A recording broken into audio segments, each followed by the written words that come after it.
thoughts. Every team in the NFL right now legitimately does have a Super Bowl chance. Every team in the NFL right now legitimately is in playoff competition. Every team right now has an opportunity to make the playoffs as of right now. As of March 17th at 9:03 here on the East Coast time, this 2025, everybody in their right mind does have an opportunity to make the playoffs and eat the Super Bowl as well. Kyler Murray has come out and said that he expects the Arizona Cardinals to be great this season. He expects the Arizona Cardinals to be in the Super Bowl this season. He expects them to build on what they built last year and make a Super Bowl run and a building block team. Now, I love what he is saying. I love that you want to get your fan base hyped. You want to get people to buy into you. You want everybody around you to rally and say, we can legitimately make the Super Bowl. But guys, when you look at the Arizona Cardinals as of right now, as currently constructed on March 17th, 2025, happy St. Patrick's Day, do you legitimately think the Arizona Cardinals can make the playoffs? Can you legitimately think that the Arizona Cardinals can make the Super Bowl? Playoffs? Sure, maybe, whatever. But Super Bowl, come on, slow it down, baby! Kyler Murray, I love the optimism. Arizona Cardinals fans, I love the optimism. But sit down and look at yourselves in the mirror. Sit down and really look at yourselves in the mirror. Yes, your offense was mediocre last season, and your defense was mediocre last season as well. Yes, you guys were in the, quote, playoff race last season, but let's just be flat out honest. You had no legitimate shot of making the playoffs. This year, the Rams got a hell of a lot better. Seahawks, we'll be talking about them shortly. But do you guys really think you've overtaken the 49ers, the Rams in your own division, the Eagles, the Packers, the Bears, the Vikings, the Lions, the Dallas Cowboys even? You all need to slow it down, baby. Arizona Cardinals, you are not making the Super Bowl in 2025. Cue that intro. Are you ready for the best damn NFL show on the planet? Man Hour Nation, rise up. Yeah, hey, let's go. Hitting that gridiron, we going hard, we running the plays. You know the vibe, only the strong survive. Gotta keep your head in the game. Talking NFL, uncut, straight raw. Steady bringing that sauce. We about to take off. Get it hype, this man, our sport talk. Yeah, from the quarterback to the lineman. Everybody bringing heat. You don't really want to try them. Hey, who gon' win? It's a battle of the giants. This show is the flyest. Nobody can deny it. This is Man Hour. Sport Talk. Man Hour. Sport Talk.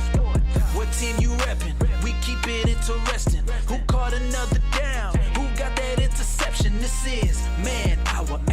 Sport Talk. Man Hour. Sport Talk. What team you reppin'? We keep it interesting. Who caught another down? Who got that interception? Let's go. What is up, Man Hour Nation? Michael Buckhush here with the Man Hour. Be sure to manhourradio.com. Guys, get yourself some merchandise. And, of course, become a member.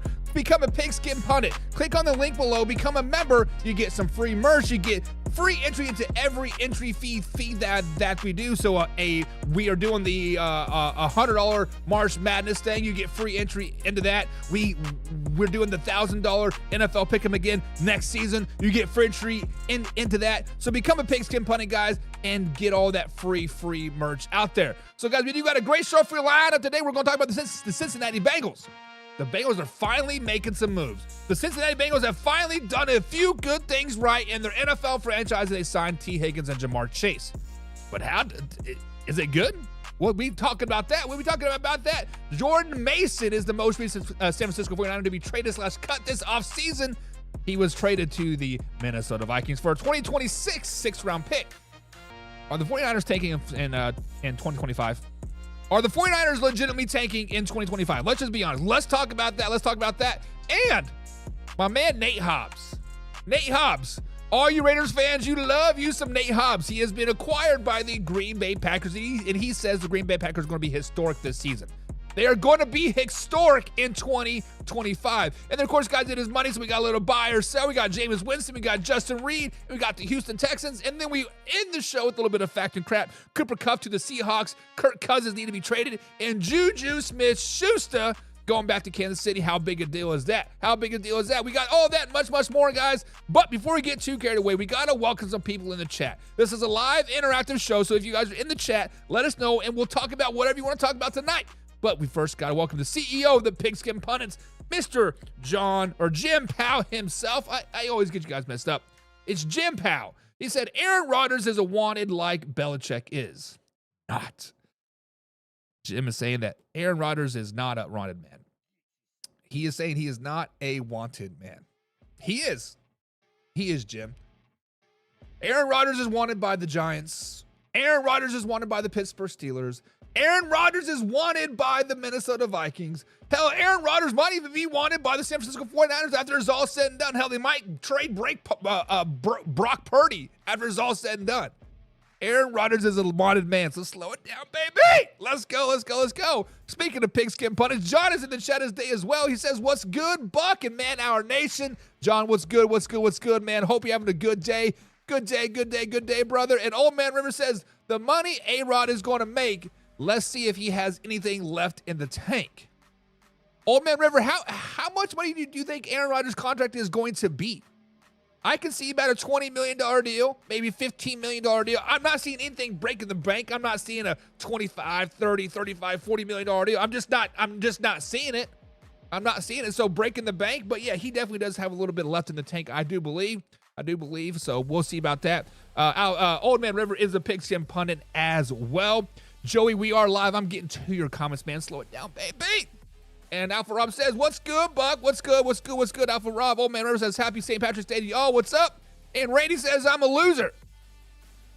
Welcome to the show, Randy. Welcome to the show, Mr. No Profile Picture. But hey, it is what it is. Says, what's up? What's up, man? What's up? What's up? What's up? My man Joey is in the chat. He says, back after a 2-year hiatus.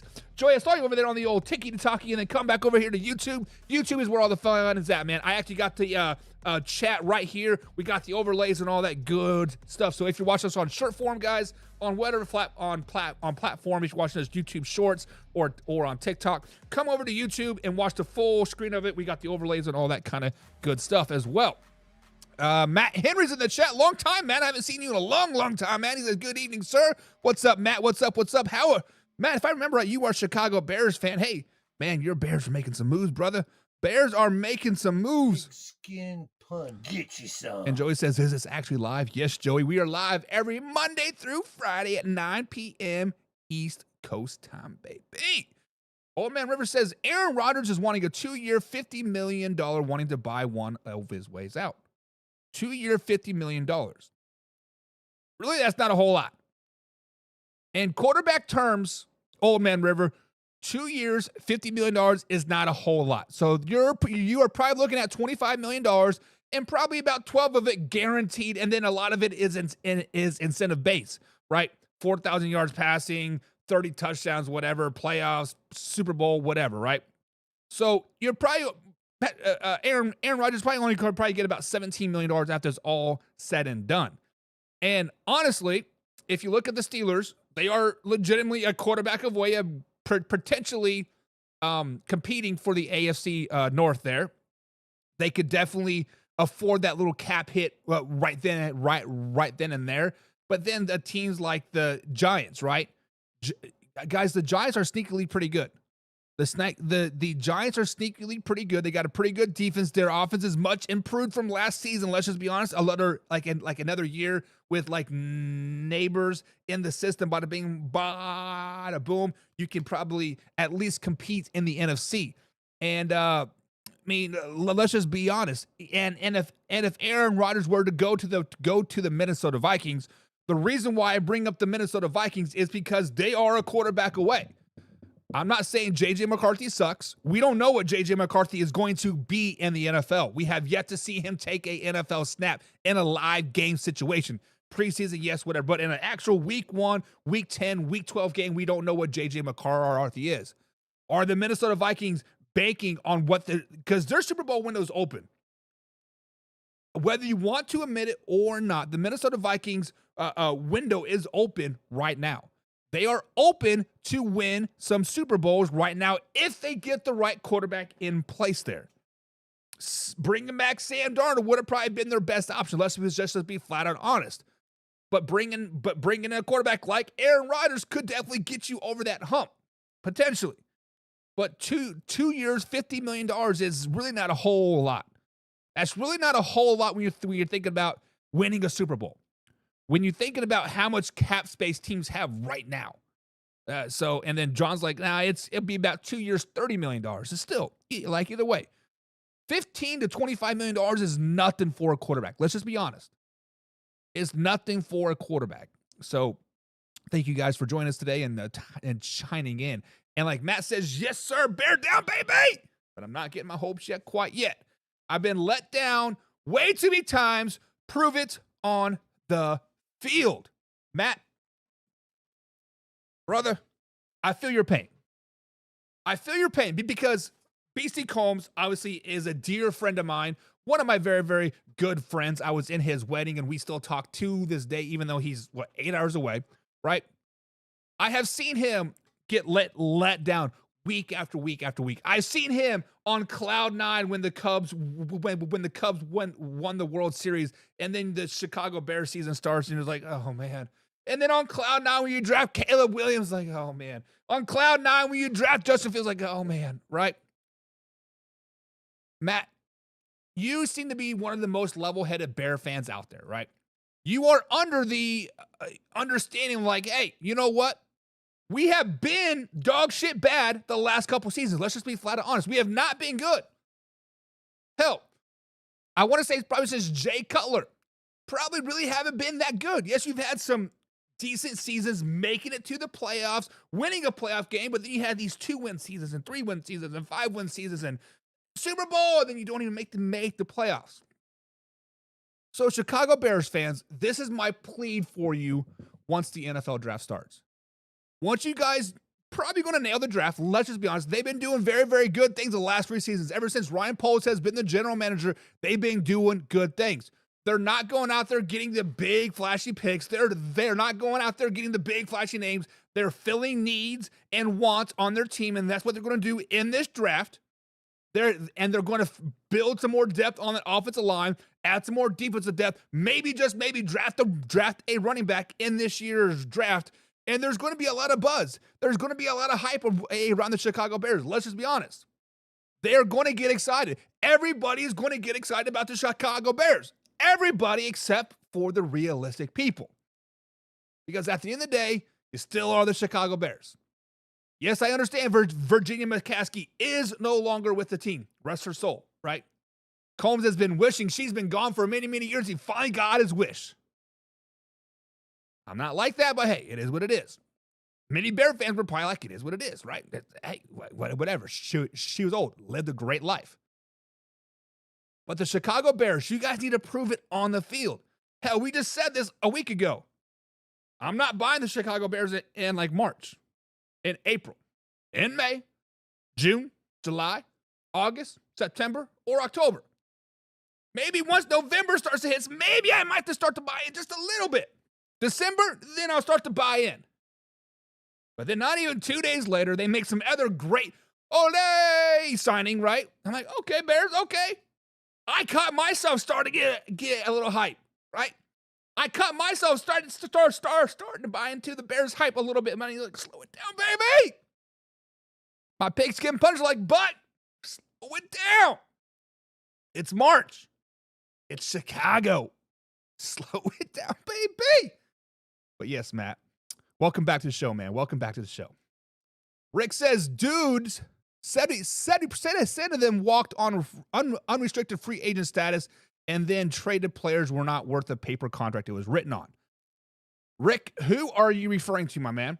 Are you referring to the San Francisco 49ers, or are you referring to other teams that have had a lot of turnover, right? So you got to be a little bit more clear of like what you are trying to say here, because there are a lot of dudes that are not worth it in the NFL. I use that term very, very loosely, right? They just have not, they were just not given the right opportunity and the right system.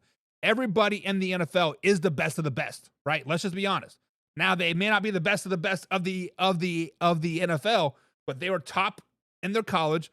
They were best in their high school, best in the state, right? I mean, they definitely have some type of talent. So let's not get it twisted, right? John says, solid team for sure. Rodgers is definitely going to the Minnesota Vikings. Listen, John, the more we sit here, the more we speculate, the longer that Aaron Rodgers is in Australia, the longer that Laura is breaking us news saying that Aaron Rodgers is on a plane coming from Australia to Minnesota, there is going to be that rumors. There is going to be those rumor mills. And honestly, it makes perfect sense. It makes sense. Minnesota Vikings fans, right? Put a lot of those sour grapes in their mouth. They weren't happy about it. But since Kevin O'Connell has taken over in Minnesota, he has been a very quarterback-friendly coach. Let's just be honest. Kirk Cousins was balling out up there. Sam Darnold balled out up there. Hell, Josh Dobbs balled out up there. Nick Mullins balled out of there. Now, I'm not saying that J.J. McCarthy is going to be a bust. I'm not saying J.J. McCarthy is going to be a 25th ranked quarterback in the NFL. I'm not saying J.J. McCarthy is going to be a top 5 quarterback in the NFL. But I do know J.J. McCarthy has a big question mark next to his name. He has a big asterisk, like, we don't know what to do with our hands about J.J. McCarthy. We have not seen him take an NFL snap. We do know what Aaron Rodgers is capable of. We do know with Aaron Rodgers, with the talent around him, with the coaching staff around him, we know what he is capable of. We cannot take the New York Jets 2 years that he was there with any grain of salt. Let's just be flat out honest. Aaron Rodgers is still an MVP quarterback, 2-time MVP, right? Back-to-back, if I'm not mistaken. He is a Super Bowl winning quarterback at the end of the day. At the end of the day, Aaron Rodgers to the Minnesota Vikings makes perfect sense. It makes sense on the books. It makes sense of let's win right now. It makes sense of everything. So, John, Minnesota Vikings fans, Minnesota Vikings haters, you guys better hope that Aaron Rodgers does not go to Minnesota because they might win the North with Aaron Rodgers at the helm. My man Derek says, happy St. Patrick's Day. Happy St. Patrick's Day to you as well, Derek. What is good? What is good? What is good? Matt Henry says, we've all done well in free agency this season, filling the needs in the trenches, but not so fast, baby. Listen, the Bears have done everything they needed to this offseason. Added offensive line help, added defensive line help, added a couple linebackers. The only hole that they have right now is running back. That is the only hole that they have right now. And there's a hell of a good running back in the state of Idaho right now at Boise State that would be perfect in Chicago. I'm not saying draft him that high, but I'm saying, hey, you can move down a little bit, build even more draft capital of what you guys already got. But, hey, I would not be mad about it one bit. I would not be mad about it one bit, baby.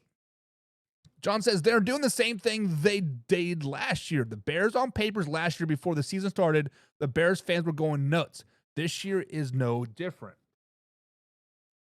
John, this is the difference between the Chicago Bears in 2024 offseason, 2023 offseason, going into 2024, and then this year's offseason, right?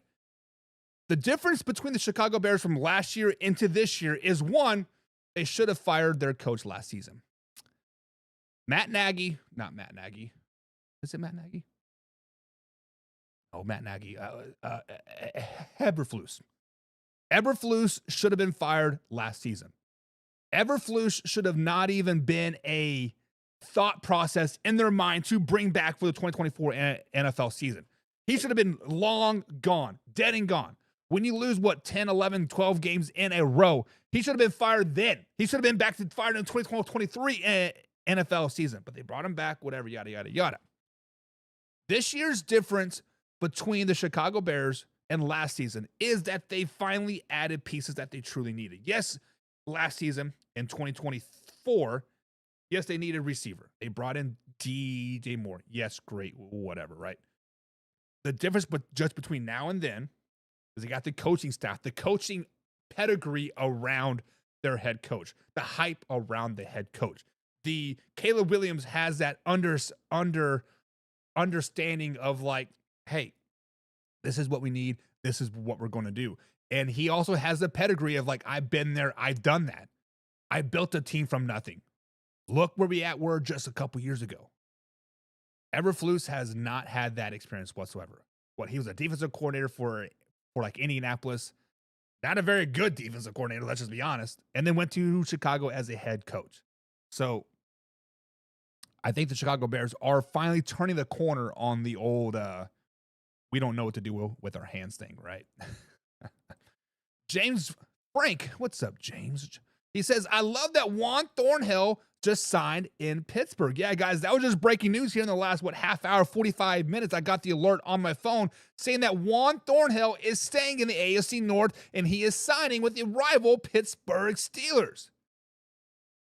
I'm indifferent about the signing, right? Ever since Juan Thornhill left Kansas City to go to the Chicago Bears, you don't really hear too much about him, right? He has been injured and he's kind of been picked on a little bit, to be honest. So I don't know if that's him losing a step. I have not watched the Bears or him that closely the last couple seasons, or if it was just the system that he was in. I do like the fact that they're now adding depth in that secondary in Pittsburgh. I do like the fact that the Pittsburgh Steelers understands like, hey, we are a defensive-minded team and we are going to add the pieces on defense that we truly needed. Now, the Pittsburgh Steelers are still a quarterback away. Yes, they signed DK. They still got George Pickens, right? They still got Pat. They still have Jalen Warren as their number one guy. And they picked up, who they pick up? I can't even remember his name as a backup running back as well. They're still a quarterback away. They don't even know who their quarterback is. Hell, Mason Rudolph right now is listing as a starting quarterback for the Pittsburgh Steelers. Half a brain man himself. But the Pittsburgh Steelers are adding good pieces. They always add the good pieces. They just can never turn the corner. They can never just be an actual Super Bowl team. I tried to hype them up so much last season. Man, I tried to get you guys all to buy in. I was giving you the stats. I was giving you the numbers. I was giving you everything. I'm like, hey, this team's going to the moon, baby. Pigskin pun. Get you some. We're all like, hey, Buck, slow it down, baby. The pigskin pun's like, Buck, you're crazy. The pigskin pun's like, Buck, there will be a team in the Super Bowl from Pennsylvania. And I said, yes, the Pittsburgh Steelers. Like, no. It'll be the Philadelphia. And I said, damn it, y'all right. I try to buy into the Pittsburgh Steelers. I try to hype them up. I try to do everything in my power to get everybody to buy into the Pittsburgh Steelers, and they failed. They shit the bed yet again. Sheesh. Right. James says the 49ers need to let Brandon Ayuk walk already. Why? Why do they need to let him walk? We will get into that very momentarily. We will get into that a lot, actually. Matt says, Bears going to take Gentry or Hamilton with the 10th overall pick. Ben Johnson loves his stud running backs. Bear down. And Matt Henry, I forgot that when Ben Johnson was his second year in Detroit, they did draft a running back at 10th or 11th overall, if I'm not mistaken. I was sitting there on draft night. It was me, Brandon Combs, and Fitz. We were all at a pub over there in Chicago. I think it was called O'Malley's, if I'm not mistaken. We were doing a live show. My first live draft show ever. I didn't know what to do with my hands. But one thing I did know that I thought I knew is you never draft a running back in the first round, especially at 10th overall. And I believe that year Gibbs and then Bijan went back to back. We're like, what? I was like, this is stupid. This is asinine. And obviously, I was wrong. Gibbs is out there tearing up the NFL. And if Ben Johnson happens to draft Gentry at 10th overall from Boise State, I'm going to probably say the same thing. You never draft a running back that high. It's silly. That's 9, that's 10, that's not 12. And I'm going to be probably wrong again. Gentry is a dog. Gentry will fit the Chicago Bears system beautifully. Gentry will be the staple like Gibbs is in Detroit. And I think he is an every down back in the NFL, just not a part-timer either. Even if he is, they still got a little bit of help back there, right? They still got a little bit of help. But let's just be honest. Gentry to the Bears at number 10. That's money, baby. That's money.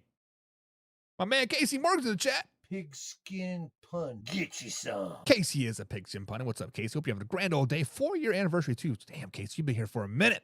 He says, Matt Nagy is a Chiefs offensive coordinator, and he should be fired. I agree. I agree. My man Derek's in the chat as well. He says, where's the Minshew talk now, big guy? I as a Kansas City Chiefs fan, I do not want Gardner Minshew on my team. I don't. Give me Trey Lance. John says, huge difference. Actually, you are right about the coach in Chicago. We were talking about the Chicago Bears and what the difference was between 2024 offseason and 2025 offseason. And John says, huge difference. Actually, you are right about the coach. I'm saying they went and grabbed big name free agencies, Sweat, Allen Swift, etc. They did. So back in 2024, the Chicago Bears did grab some big names. They actually traded for Sweat mid-season, if I'm not mistaken. But they did pick up DeAndre Swift from the Eagles. They did trade for DJ Moore. And Allen, I don't remember. They must have picked him up in free agency as well. But those were all needs that the Chicago Bears needed. They didn't add any of the offensive line. This year, they're bulking it up, right? I'm just saying, watch out, baby. Watch out. WB Ant, he's a 2-year anniversary follower. What's up, Ant? He says, what's up, Buck? How y'all been? Ant, we good, baby. We good, baby. Oh, and Gibbs went 12th. My bad. So it must have been 12-13 or 11-12. But like either way, I'm like, you don't draft a running back that high. I'm just saying, you don't draft a running back that high. And I was wrong, baby. Speaking of being wrong.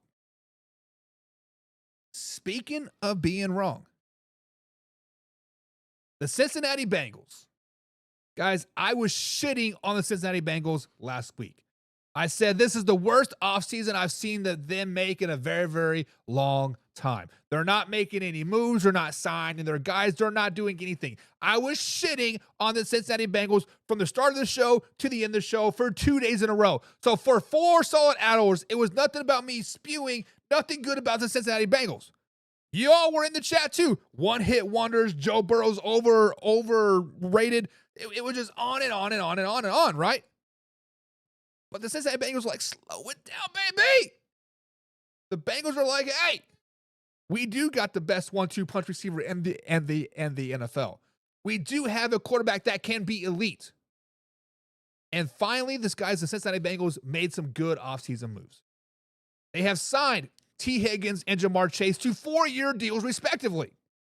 Jamar Chase got a 4-year, $161 million deal, and Tee Higgins got a 4-year, $115 million deal. 3 years for Jamar Chase is guaranteed, and 2 years, for the first 2 years, Tee Higgins is guaranteed as well. So, guys, when we see these signings of Tee Higgins and Jamar Chase, Joe Burrow's got their guy. The band is staying back together. No reunited needed. How big is this for the Cincinnati Bengals moving forward? Guys, arguably the Cincinnati Bengals have one of the best offenses in the NFL. They arguably have a top 3, if not the best receiver in the NFL in Jamar Chase. He averages 1,356 yards per season. He averages that. Tee Higgins is really not that far behind him. He is arguably the best number 2 receiver in the NFL. He averages just under 1,000 yards per season. He's a little bit more injury prone, can't stay quite on the field as long, but he still averages just under 1,000 yards per season at 919 yards per season. Both players, Jamar Chase and Tee Higgins, said instead they wanted to be/stay in Cincinnati. Because they know in Cincinnati, Joe Burrow is going to get them the ball. They know in Cincinnati, they are going to get force-fed the ball. They know in Cincinnati, they're going to be playing from behind a lot because they're going to be passing the ball a lot. When you look at these deals, Joe Burrow is getting paid. Orlando Brown Jr. is getting paid. Tee Higgins getting paid. Jamar Chase is getting paid. Where does that leave money for the defensive side of the ball? This leaves zero money for the defensive side of the ball. Let's just be honest. Trey Hendrickson wants a new contract, and rumor is he's going to get a new contract. I don't know what the new contract is. I don't know how they're going to kick this can down the road, whether it's signing bonus or incentive base or all back end loaded, but they're going to try to kick the can down the road and sign Trey. But what does that really do? You are bringing back the same players from last season on defense. That was the 25th ranked defense in the NFL. You are bringing back the same players on defense that was giving up 30, 40, 50 points in a game each and every week. The biggest takeaway from these signings on my part is that the draft needs to be nailed on defensive side of the ball. They have to nail this draft. If they don't, repeat of 2024 all over again. Yes, they're going to put up nice numbers. Yes, they're going to put up 30, 40, 50 points in a game. But they're going to give up 30, 40, 50 points in the game as well. As you should have signed Jamar Chase last season. When you dangled that carrot in front of him, you should have signed him. You wouldn't be paying him 4 years, $161 million. CeeDee Lamb wasn't paid yet. JJ wasn't paid yet. He could have been the highest paid receiver in the NFL if you would have paid him last season. Tee Higgins, as much as I like him, should have got paid last season as well. You wouldn't be paying him this $115 million a season. Guys, these signings does not make the Bengals a championship team. These contracts do not make the Bengals a championship team. As I like the signings, yes, they needed to be done. But they should have been done in 2023. They should have been done in 2024, not 2025. Guys, the Cincinnati Bengals is like the hot girl that shows up to the party late and everybody else is already taken. The hot girl walks into the party slacking her stuff, said, hey, look at my big tatas. Look at these tight double D titty buddies, right? But the minute you walk up to her, you see she has an inch of makeup on. The minute you walk up to her, she takes the ball off the nipple, smack her knees. You're like, ugh. That's the Cincinnati Bengals defense. On the surface, it looks pretty, baby. Woo, 40 points per game. 5th ranked offense. 9-win season, 10-win season. Let's go. A couple years removed from the Super Bowl, and then you repeat to the AFC Championship game. You lost it to the Kansas City Chiefs, but you go back there again. But then you're like, look at that makeup. And those titties got stretch marks on them. That's their defense. Guys, I don't like this move. Yes, obviously they're the best receivers, the best 1-2 punch in the NFL. Maybe not the best, but definitely a top 3. But let's just be honest. Too little, too late on the Cincinnati Bengals thing. So guys, when you hear that the Bengals have finally made some offseason moves by signing Tee Higgins and Jamar Chase, when they're finally making those moves, do you guys like it? Do you love it? Do you hate it? Do you dislike it? How big is this for the Cincinnati Bengals? James Frank says the Cincinnati offense is fire, baby, but that defense is trash. He says it is trash. Not wrong, baby. Not wrong. And Old Man River says, but they have a terrible offensive line. Actually, Old Man River, that offensive line isn't too terrible. The offensive line isn't too terrible. Let's just be honest. Joe Burrow does hang on to the ball a little bit. It is tough to block for 5 seconds repetitively. Game after game, play after play. Drive after drive. They're not too terrible. They're not too terrible. Matt Henry says LSU players are getting paid, baby. Jamar Chase, Justin Jefferson, Burrow, Derek Singletary, Thomas Jr., and Neighbors are all coming. Listen, LSU may have had the best 3-4 year stretch ever in college football. Let's just be honest. Let's just be honest. On the offensive side. And then the defensive side, Georgia might have had the best 3-4 year stretch ever right there. And John says Chase and Tee Higgins are the best 1-2 receivers in the NFL. And John, you are a Detroit Lions fan. I am surprised that you did not say Jameson and St. Brown was the best 1-2 punch, because they're definitely probably battling, right? Now, I do like Jefferson and like Addison, but man, those 3 groups, like you could probably put them in like any order and I would not be mad about that. Derek says there's a lot of talent on defense, defensive tackle, defensive end, not so much at linebacker. Derek, you are right. They do have one of the top 5, top 10 defensive ends and defensive tackles in the NFL, yes. But when your linebacker play is subpar, when your secondary play is even more subpar, that's just tough. That is tough, baby. And Derek says they have to nail the draft. Derek says they have to go into the NFL draft, and they have to nail it. Derek, you're right. You are right. And Old Man River says Trey Hendrickson to the Detroit Lions. I don't think it's going to happen. I think the Bengals asking price is probably a little too high for the Detroit Lions liking. But we'll see. We'll see. John says the only other two comparisons are A.J. Brown and Devontae Smith. Man, John, you are giving a lot of love to Jamar Chase and like Tee Higgins. And it's definitely warranted. Let's not get it twisted. It is definitely warranted, but man, you are. I mean, I agree with you, but I mean, when you look at best wide receiver duos in the NFL, Jamar Chase, Tee Higgins, Jordan Addison, and JJ, right? St. Brown and Jamo, I think is what you guys just call him, and then AJ Brown and Devontae Smith. All pretty good, nice little 1-2 punches. And let's not forget Hill and Waddle, too. They definitely have a opportunity to be up there as well. Old Man River says they better draft well. It's clear, right, John? It is clear that if they do not draft well, if they do not go out there and hammer the defensive side of the ball, pigskin punch. We will all be sitting here. Hey, man, we are going to start giving the Cincinnati Bengals the 10-foot rule, right? I'm not making any judgments till I get within 10 feet of you, right? And then I'm not going to start to love you till after we go swimming. As my dad always said, you can put makeup on a pig, but a pig is still a pig, right? James Berlin. Man, James, you got the top fan status and a milestone follower, so thank you for that, James. He says they should trade Higgins. Give him that money for a 5-year player who has 4,500 yards.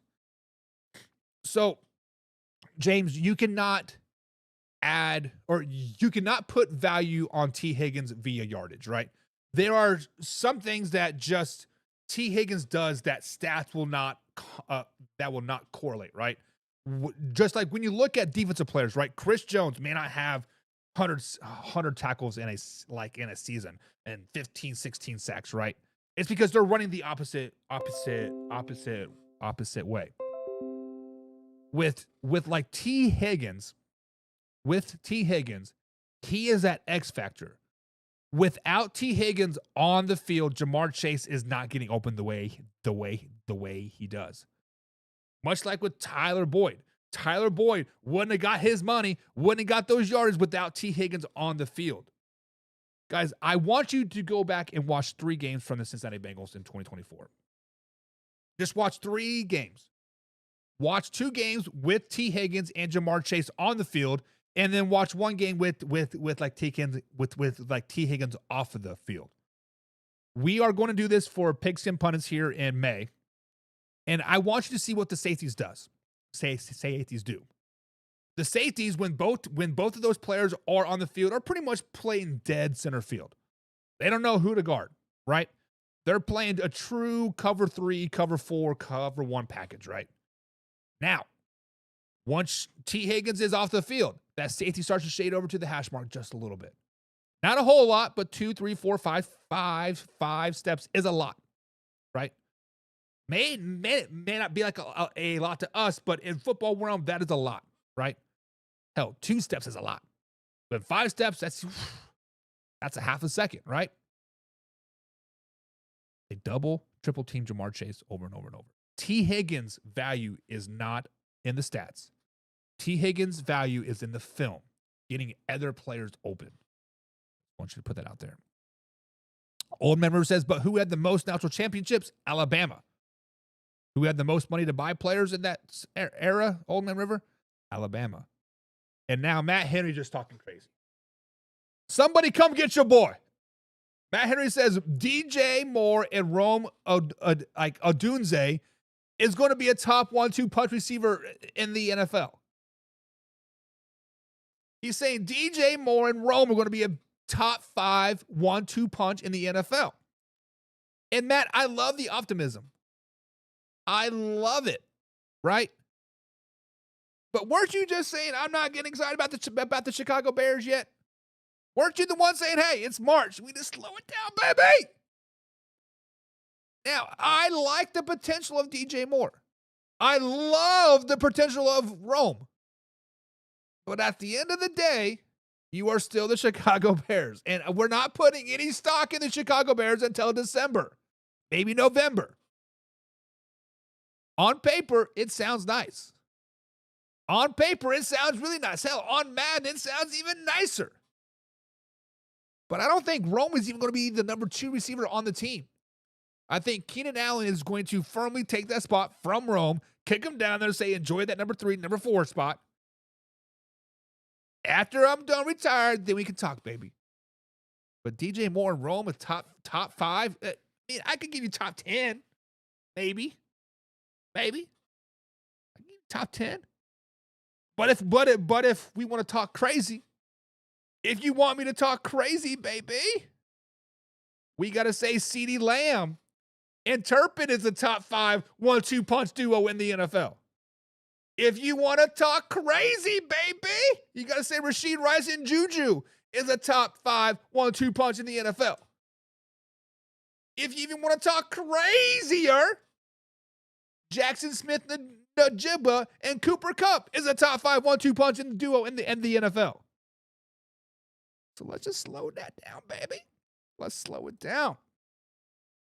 But I think we're all kind of in agreement on the old Cincinnati Bengals. They must nail the 2025 NFL draft. Simple as that. Speaking of nailing themselves, the San Francisco 49ers. Guys, it seems like every time I log into my old Twitter machine, I'm seeing this person getting cut. I'm seeing this person getting released, traded. Like, guys, the San Francisco 49ers seem to be trading and cutting and then when they want to cut players, they're like, oh, my bad. Let's bring it back on a cheaper contract. And that player's like, okay, Juzak, right? Oh, okay. But guys, Jordan Mason is the most recent San Francisco 49er to be traded / cut this offseason. He was acquired via trade by the Minnesota Vikings for a 2026 6th-round NFL draft pick.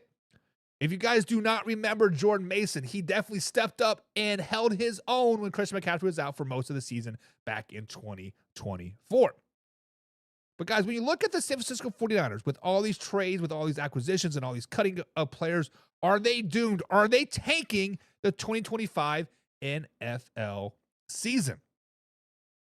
When you look at the players that they have lost from the 2024 NFL season into 25, it starts with Brandon Allen, and then Aaron Breaks, and then Chris Coonley, and then Dre Greenlaw, and then Hargrave, and then Charvarius Ward, right? Then you got Rocky Sin, and just to name a few, right? Now, in return of releasing / trading / cutting all of those players, they did sign offensive line Ben Barkett, defensive lineman Kevin Givens, 3 other defense of linemen, and a blocking tight end. Guys, for everything that they lost on defense to bring those guys in, they're definitely going to be a little bit less, right? Now, injuries did play a huge role for the San Francisco 49ers season in 2024. Christian McCaffrey missed nearly the whole season. Brandon Ayuk only played 7 games after sitting out the first 2 for a contract deal. Trent Williams was dealing with the death of his kid and some injuries. He was out, and then Brock Purdy got injured the last 2 games of the season. Now, despite losing Deebo Samuel via trade, the wide receiver room in the San Francisco 49ers doesn't look half bad, right? They don't look half bad. As long as Brandon Ayuk can come back 100% and do Brandon Ayuk things, Ricky Pearsall continue his growth, and George Kittle stays a top 5 tight end in the NFL, the passing game should be just fine, pending Brock Purdy's health. I forgot that he got hurt the last 2 weeks of the NFL season, hurting that PCL, I think is the elbow. It's the same injury that he suffered in the NFC Championship game versus the Eagles just a couple years ago.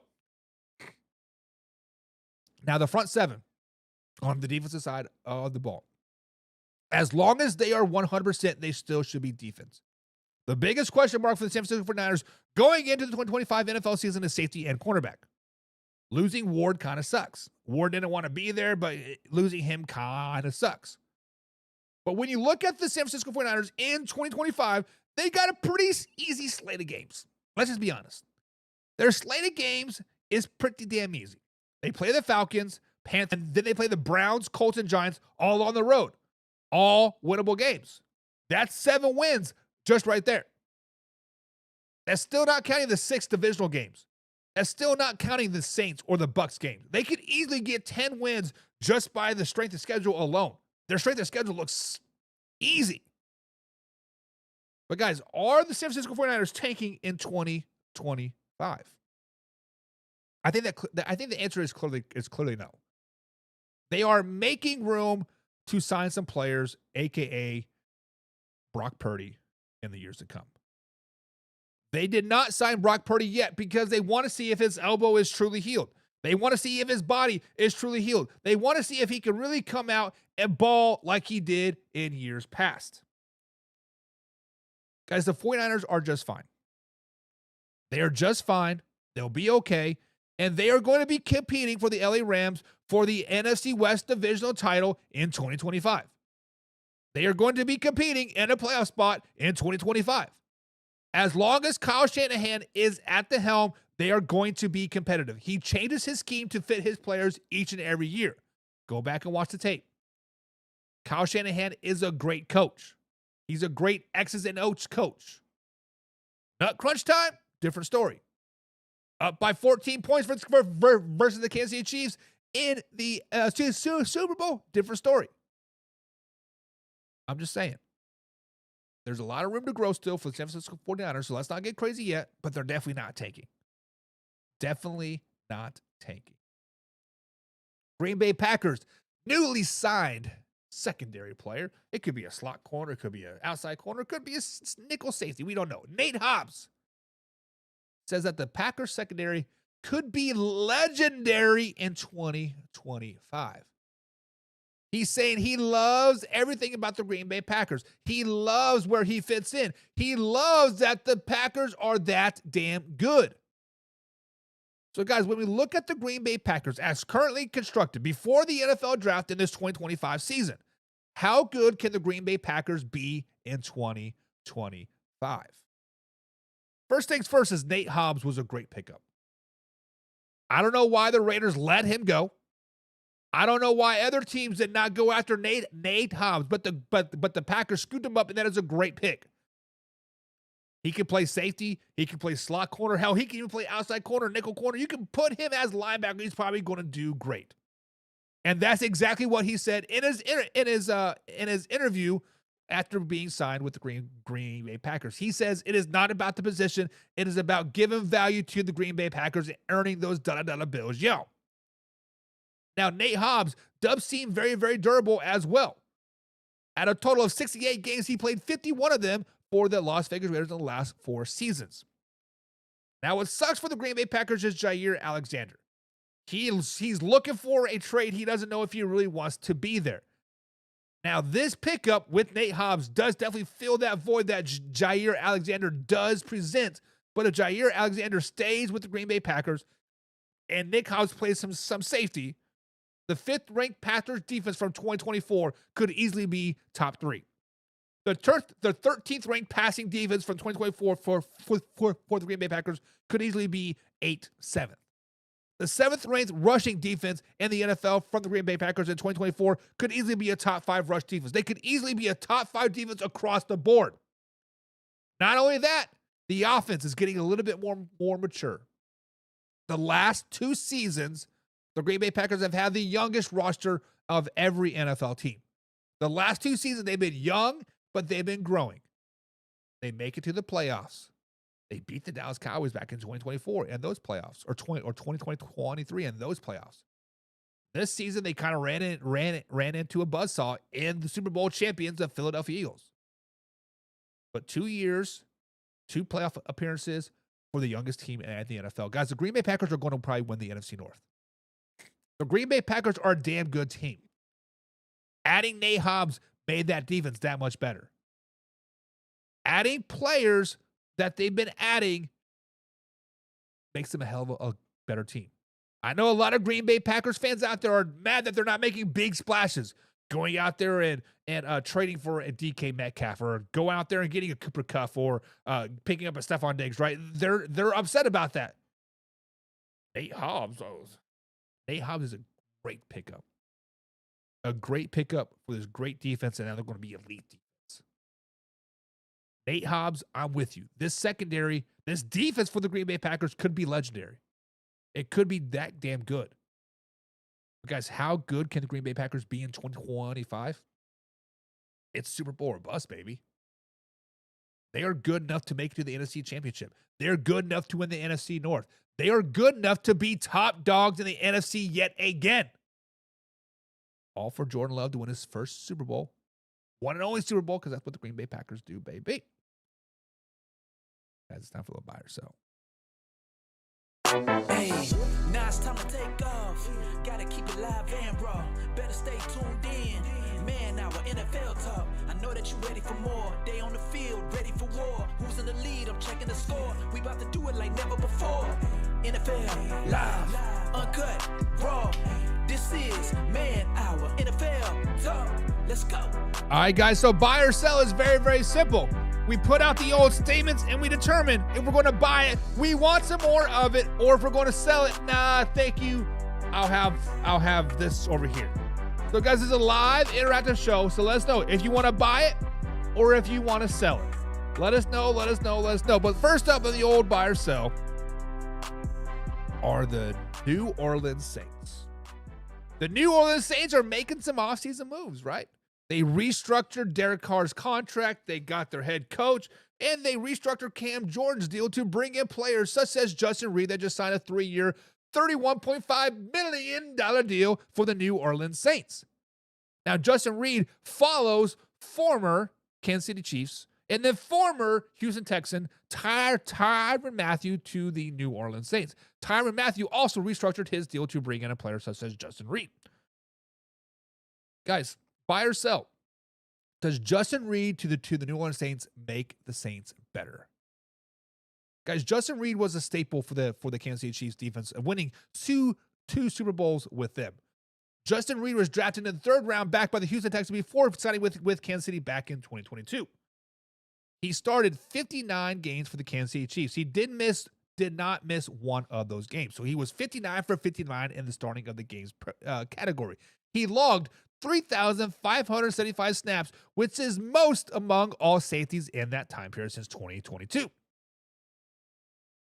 Now, this hurts the Kansas City Chiefs. This hurts my soul. This also hurt when Tyrann Mathieu went away. But then we brought in somebody else. We approved, whatever, yada, yada, yada. How big a deal is this for the Saints, right? Tyrann Mathieu, like I said, Cam Jordan, all took pay cuts, restructured to bring in Justin Reed. However, the New Orleans Saints had the 30th ranked defense in 2024. However, they had the 27th ranked pass defense in 2024. However, their pass rush was just as bad, ranked 24th in the NFL in 2024. Now, they do have a new head coach. They do have a freshly, hopefully 100% Derek Carr. They have a 17th year NFL legend, Cam Jordan, at the helm, coming back for one more ride. This team is hungry. This team is eager to win. But guys, just adding Justin Reed alone does not move that defensive needle. Adding Justin Reed alone does not make the Saints a top 10, top 15, maybe not even a top 20 defense. Where are you going to play Justin Reed? Him and Tyrann Mathieu are the same exact player. Are you just going to put Justin Reed as a kicker? Are you going to put him on offense? Are you going to... Guys, buy or sell? Does Justin Reed signing to the New Orleans Saints for a 3-year, $31.5 million deal make the Saints better? It makes them better, yes. But I'm selling that it makes them any type of contender for the NFC South. I'm selling that this makes them any type of contender for the playoffs. I'm selling that this makes them any type of Super Bowl team. They are a below 500 team. They are 6-7 win team still. It is what it is. I am selling. So what do you guys think? Buy or sell? Does this make the Saints better? Old Man River says they're still a 500 ball club. Whether you like to admit it or not, they're still a 500 ball club. They're still a 8-9 win team. And I'm not for sure if 8 or 9 wins the NFC South this season. I'm not for sure if 8 or 9 wins gets you into the playoffs in the NFC this season. I got to sell. I got to sell. Next up on the old buy or sell, Jameis Winston. Jameis Winston is still a free agent, but he is set to visit the New York Giants on Tuesday. Excuse me. He was a starting quarterback for the Cleveland Browns last season. So, guys, buy or sell. Jameis Winston to the Giants or to any other team should be excited to bring in Jameis Winston. If Jameis Winston is entertaining and coming to your team, you should be excited. That's tough. In 12 games last season, guys, the Cleveland Browns went as a starter in Cleveland, he went 2-5 in 12 games last season. He appeared in 12 games. He threw for 2,100 yards last season in those 12 games for the Cleveland Browns. He did have, as always, his 1-to-1 ratio. 13 touchdowns, 12 interceptions in 2024. Now, in New Orleans, he was 6-4 as a starter and played in 21 games. He did have 20 touchdowns to 11 interceptions. Many people thought he was turning the leaf over there, right? A potential starter. Not insert Derek Carr. Now let's flash back even further in Tampa Bay, where he was drafted. He was 28-42 as a starter. 121 touchdowns to 88 interceptions. Also with his infamous 30-30 season, where he had 33 touchdowns and 30 interceptions. Buy or sell, guys? Should the Giants be excited about bringing in Jameis Winston? I got to sell this. I have to sell this because the Giants are not a bad team. The defense is very underrated. I like their defense a lot, actually, but it's very, very underrated. I think people overlook it a lot. And their offense is growing and building. They did pretty well in the draft the last couple seasons. Let's just be honest. Malik Neighbors and that running back, his name's slipping my mind right now, but they're going to be staples in the NFL for many, many years to come. And the offensive line is steadily improving each and every season, each and every snap, actually. Now, I am not saying that the Giants are a quarterback away of being a Super Bowl team. I am not saying the Giants are a quarterback away of winning the NFC East. I am not saying that the Giants are a quarterback away of being a 12-win team. I am saying they are a quarterback away of being a playoff team, of being a wild card team. I am saying that they are a quarterback away of sliding into that 7th seed. I am saying that the Giants have potential to upset a lot of people in 2025, including the Philadelphia Eagles at least once and the Dallas Cowboys twice. They have the potential. And Jameis Winston does not have that potential. Jameis Winston cannot repeatedly perform at a high level and lead teams to the playoffs. The reason why he was 20 touchdowns and 11 interceptions for the New Orleans Saints, because he only played in 21 games. He was not counted on. He has not played a full 17-game season in 7 years. And Old Man River, I see that you say he is due. He's due for what? Another 33 touchdown season and 30 interceptions? Guys, if the New York Giants were to get Aaron Rodgers or even Russell Wilson or maybe even a wild card like Kirk Cousins, they are a playoff team. If you bring Jameis Winston into New York, they're not a playoff team. I have to sell this. I have to get this off of my table. I have to get this out of my mind because I don't want to see it. I don't. Houston Texans. They are making some moves. They're making some big moves. They made even more big moves this offseason by signing Derek Singletary to the highest paid defensive back in the NFL. Guys, the Houston Texans were a pretty good defense in 2024. The 6th ranked overall defense, actually.